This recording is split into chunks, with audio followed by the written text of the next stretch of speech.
Assalamualaikum warahmatullahi wabarakatuh. Perkenalkan, nama saya Robin dari Prodi Teknik Pertambangan. NIM saya 222-17024. Baiklah, teman-teman, di sini saya akan menjelaskan materi saya yang berjudul Sumber Agama dan Ajaran Islam, yang dimana agama Islam bersumber dari Al-Quran yang memuat wahyu Allah dan Al-Hadis yang memuat sunnah Rasulullah.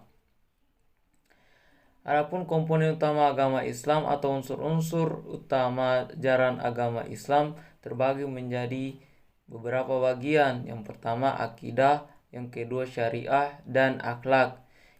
Dikembangkan dengan akal pikiran manusia yang memenuhi syarat untuk mengembangkannya, teman-teman. Rasulullah Shallallahu Alaihi Wasallam bersabda, "Aku tinggalkan kepada kamu semua dua perkara, di mana kamu tidak akan sesat selamanya, selagi mana kamu berpegang teguh kepada kedua-duanya. Dua perkara tersebut ialah kitab Allah atau Al-Quran dan sunnahku," kata Rasulullah. Dengan ini dapat dirumuskan bahwa keseluruhan ajaran Islam terkandung dalam sumber-sumber, yaitu Al-Quran dan Sunnah yang mewakili tabi'illahi dan perincian ilmu keagamaan yang dihasilkan oleh ijtihad dan kesungguhan para ulama sepanjang zaman, yaitu yang mewakili tabi'i makhluk. Teman-teman, baiklah, saya akan menjelaskan pengertian Al-Quran.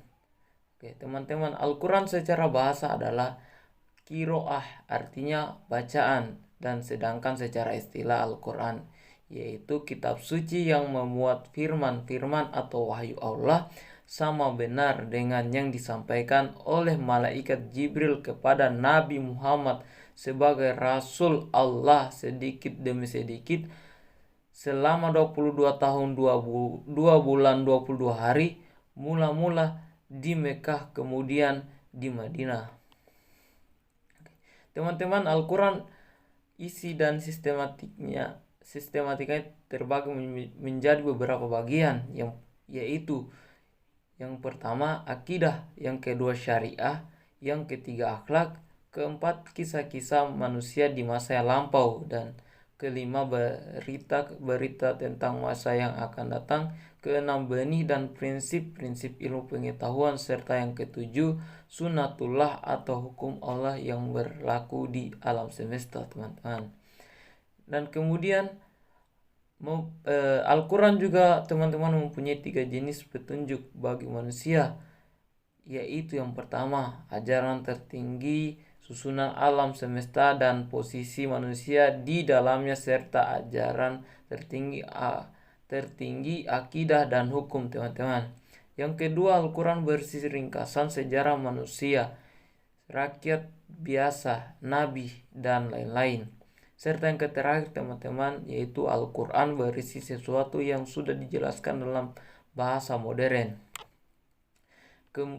Kemudian itu tujuannya yaitu untuk menjadi pedoman atau petunjuk bagi umat manusia dalam hidup dan kehidupannya, mencapai kesejahteraan di dunia ini dan kebahagiaan di akhirat kelak, teman-teman. Oke, selanjutnya yaitu Al-Hadis, teman-teman. Perkataan hadis menurut pengertian kebahasaan ialah berita atau sesuatu yang baru, teman-teman. Dalam ilmu hadis, istilah tersebut berarti segala perkataan atau perbuatan dan sikap diam Nabi tanda setuju. Para ahli hadis umumnya menyampaikan istilah hadis dengan istilah sunnah, teman-teman.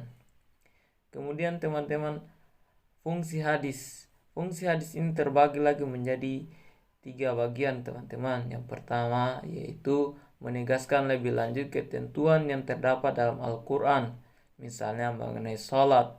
Di dalam Al-Quran dan ada ketentuan mengenai salat. Ketentuan itu ditegaskan lagi pelaksanaannya dalam sunnah Rasulullah, teman-teman. Yang kedua yaitu sebagai penjelasan isi Al-Quran dengan mengikuti contoh di atas. Misalnya mengenai sholat tadi, di dalam Al-Quran Allah memerintahkan manusia mendirikan sholat, namun di dalam kitab suci itu tidak dijelaskan banyaknya rakaat, cara, rukun, dan syarat mendirikan sholat, teman-teman. Untuk mempermudahnya ya teman-teman, Nabilah yang menyebut sambil mencontohkan jumlah rakaat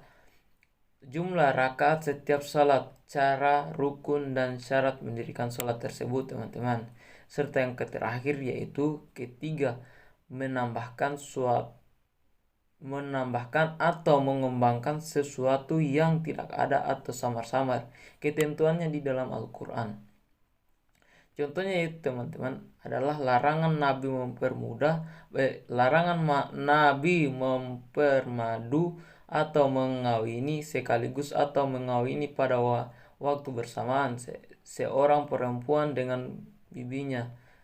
Larangan ini tidak terdapat dalam larangan perkawinan di surah An-Nisa surah 4 ayat 23, teman-teman. Baiklah teman-teman, mungkin itu saja yang bisa saya jelaskan mengenai materi saya.